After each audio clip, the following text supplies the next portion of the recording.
The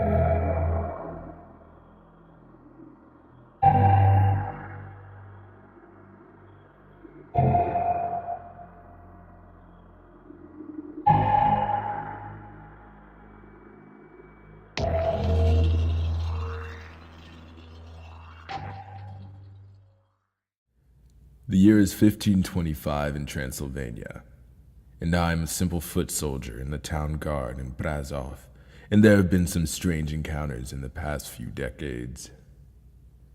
It is late in the fall and my garrison has been flooded with reports of distant screams at night.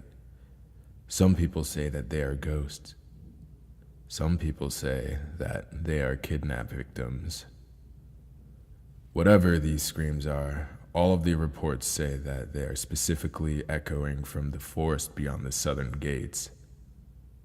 Now, I'm not particularly scared of ghost stories. However, the amount of complaints have tripled in the past few days, and I have heard the screams. The whole town is on edge, including me. The guard captain ordered me to check it out so that we could move on to more serious complaints. I guess I have no choice but to look for some ghosts or whatever. I light my torch, and I take my leave towards the forest beyond the gate. I arrived at the edge of the forest south of Brazov. Besides the moonlight, the torch is the only thing keeping me from total darkness. As I begin my trek through the forest, the air begins to chill, and a light fog started rolling in. I pause for a moment to scan the area in front of me. Beams of moonlight fall through the trees and onto the fog. The area is becoming more eerie by the minute. The crickets that were once chirping stopped. Everything around me fell silent. This is quickly becoming stranger and stranger by the minute. However, I'm not seeing or hearing anything from the reports. At this point, I'm beginning to think this is bullshit. So I turned around and started jogging towards the direction that I thought I came in. The fog at this point is so thick, I cannot see the ground in front of me at all. The forest is beginning to scare me. My pace quickened as I am determined to get back into the city as fast as possible. The terrain in front of me changed from dried up leaves to dirt and roots. And as I was running, my foot got snagged.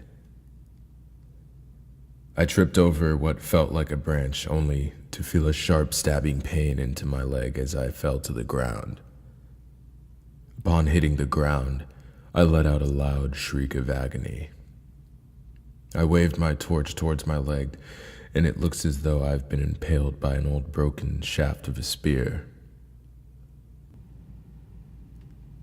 As blood squirts from my leg, I quickly cut strands of cloth from my cloak to wrap around my leg. I'm becoming more hysterical by the second, and I feel like a trapped animal. I don't want to die here. I don't want to die at all. I have to keep myself from mentally shutting down so I can survive. I constrict my leg, and it's time to become mobile. The spear went through my leg, so I had to cleave part of the spear that was in the ground so I could move.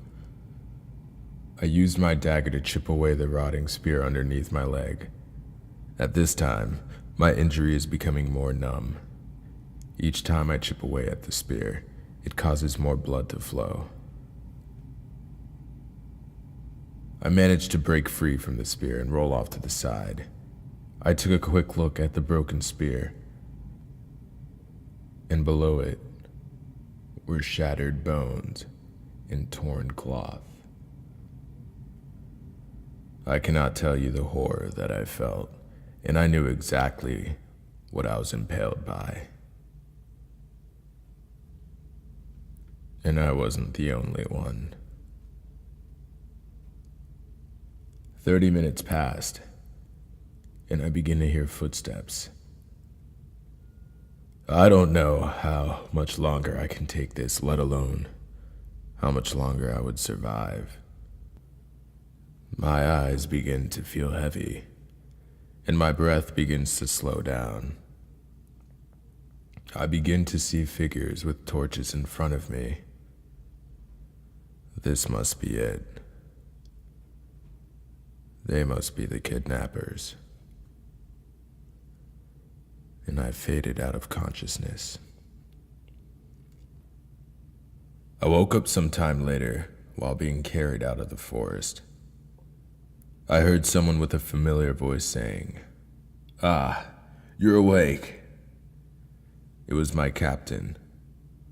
Apparently one of the guards by the gate recognized my scream and sent word for a search and rescue. He told me that he found me in a pool of blood by a broken rotting spear and bones crushed beneath me. I did recall that, so I'm glad I'm not going crazy. Moments later, I'm starting to lose feeling in my body, and my eyelids are starting to close. Shit. I'm fading again. I lost too much blood. We're almost home, though.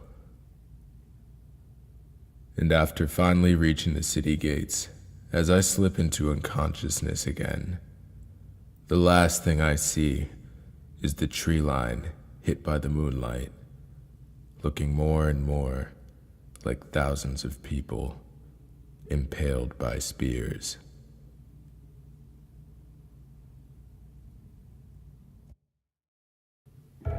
Thank you for watching my very first Sinister Grave original video.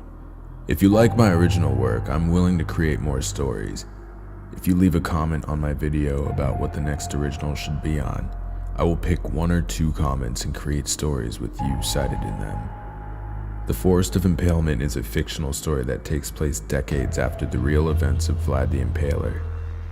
The story quickly shows the aftermath of the dark history that is left behind in Transylvania. In my opinion, my favorite subject to cover is historical horror, and the past is full of dark and sinister events.